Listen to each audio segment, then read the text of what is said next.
នាជានៅកាពីមិនឲ្យកម្ពុជានៅក្រៅប្រទេសណា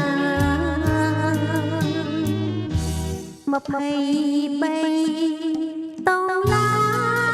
ឆ្នាំ91អន្តរជាតិជួយជាតិថែមរាត្រប់ប្រធៀងទីចងហាន់ត្នេថាលោកសុខសញ្ញាដែលខំច្បាស់ព្រមដែនកម្ពុជាត្រឹមត្រូវវិញហើយអស់ខ្មែរអើយឆ្វេងយល់ច្បាស់ហើយមេត្តាត្រង់ត្រាំរៀនកិច្ចប្រំព្រៀងបារីមានស្រាប់មានភាពស្របច្បាប់តំរាំ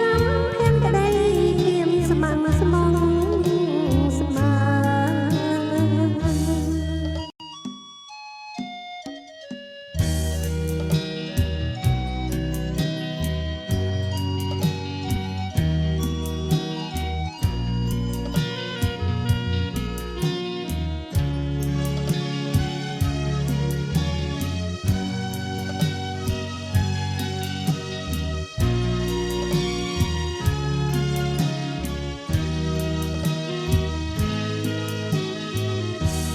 23